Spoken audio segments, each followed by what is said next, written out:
MP board class 12th वाले सभी बच्चे ध्यान दें। प्यारे विद्यार्थियों, जीव विज्ञान विषय का वार्षिक परीक्षा का जो पेपर है वो पूरा पेपर आ चुका है। माय डियर फ्रेंड्स, आप सभी बच्चे देख सकते हैं। सबसे पहले मैं यहाँ पर आपको सेट ए बता रहा हूँ।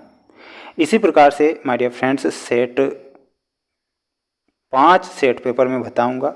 ये 5 जो सेट पेपर हैं प्यारे विद्यार्थियों, इनके बारे में मैं आपको बता देता हूँ। ये जो 5 सेट हैं, 95% जो पेपर आपका होगा इन 5 सेट पेपर से बन जाएगा। इसलिए आप इन 5 सेट पेपर को ज़रूर देखें, क्योंकि ये जो सेट पेपर मैं बता रहा हूँ ये 100% मोस्ट हैं।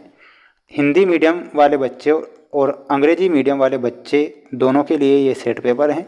आप इस क्वेश्चन पेपर को ध्यान से देखें और अपनी वार्षिक परीक्षा की तैयारी को मजबूत करें। आइए शुरुआत करते हैं हमारे प्रश्नों से जो आपकी परीक्षा में आ रहे हैं।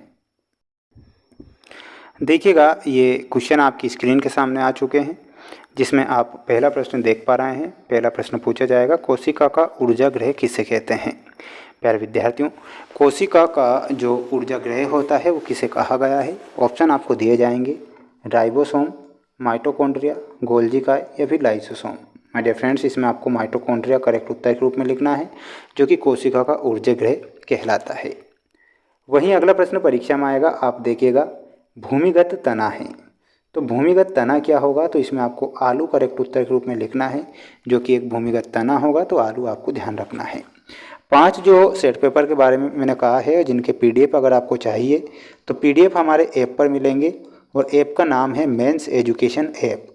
लिंक मैंने डिस्क्रिप्शन में दे रखी है, जिसे आपको प्ले स्टोर से इस ऐप को इंस्टॉल करना है, जिससे कि आप अपनी वार्षिक परीक्षा में अच्छे नंबर ला सकें। मनुष्य की कोशिका में गुणसूत्र होते हैं। तो मनुष्य की कोशिका में 46 गुणसूत्र होते हैं। कितने होते हैं, तो इसमें आपको 46 गुणसूत्र करेक्ट उत्तर के रूप में ध्यान रखना है। मेरी ये मेहनत अगर आपको 0.1% भी अच्छी लगती है तो प्यारे विद्यार्थियों, इस वीडियो को लाइक ज़रूर कर दीजिएगा। चैनल पर नए हैं तो चैनल को सब्सक्राइब जरूर करना है सभी विद्यार्थियों को, और अच्छे से मेहनत करना है, क्योंकि वार्षिक परीक्षा अब नज़दीक है। चिपको आंदोलन के प्रणेता कौन थे, तो इसमें आपको लिखना है सुंदरलाल बहुगुणा। हीमोग्लोबिन की कमी से होने वाला रोग कौन सा है, तो रक्ताल्पता हीमोग्लोबिन की कमी से होने वाला रोग है। तो इसमें आपको रक्ताल्पता करेक्ट ध्यान रखना है। अगला प्रश्न देखिएगा। अगला प्रश्न मैं आपको बता देता हूँ, ये इंग्लिश मीडियम वाले बच्चों के लिए हैं। पेपर का PDF तो आपको वहीं पर मिलेगा, और अच्छे से आपको तैयारी ज़रूर करना है, क्योंकि इस बार आपको धमाल मचाना है। कवकों में पोषण विधि पाई जाती है। तो कवक जो होते हैं उनमें मृत जीवी को पोषण विधि पाई जाती है। तो इसमें आपको क्या लिखना है, मृत जीवी। जल रंध्रों द्वारा की क्रिया होती है। तो जल रंध्रों के द्वारा बिंदु स्त्राव की क्रिया होती है, बिंदु स्त्राव।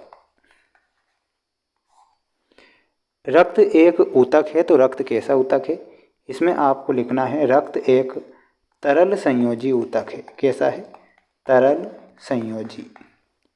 स्कर्वी रोग विटामिन C की कमी से होता है, और हीमोफीलिया रोग है। तो हीमोफीलिया जो रोग है ये एक आनुवांशिक रोग है। ठीक है, तो इसमें आपको क्या लिखना है, आनुवंशिक लिखना है।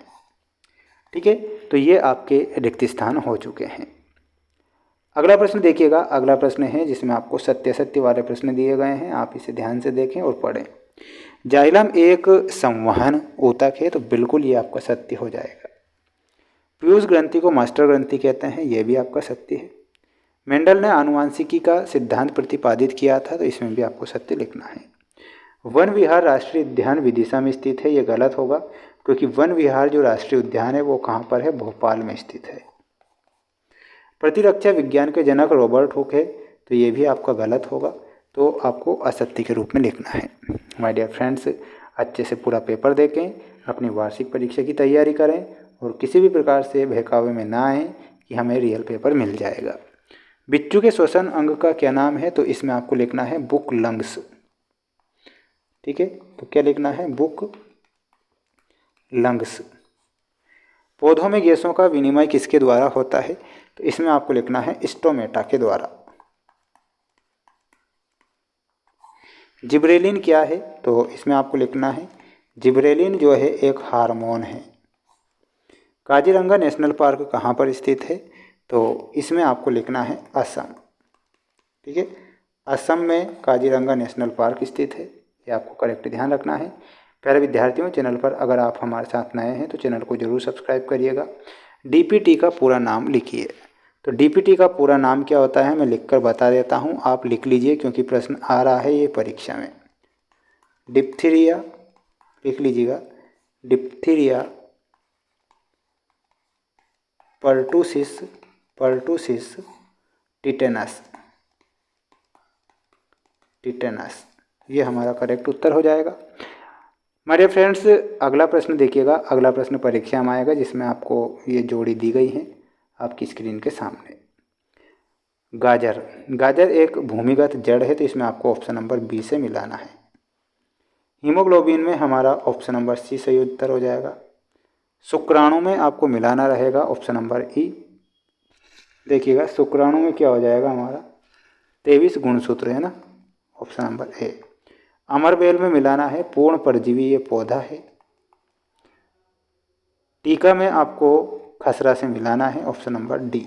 ठीक है, तो ये आप सभी छात्रों की जोड़ी कंप्लीट हो चुकी है।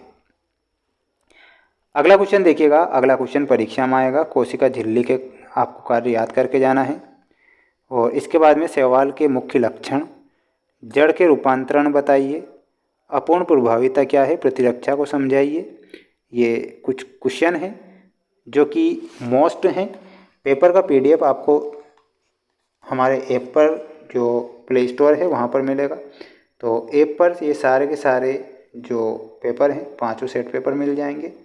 आंसर शीट भी वहाँ पर दे रखी है, तो आप सभी बच्चे अच्छे से तैयारी करें। सभी छात्रों को मेरी तरफ से बेस्ट ऑफ लक। जय हिंद, वंदे मातरम।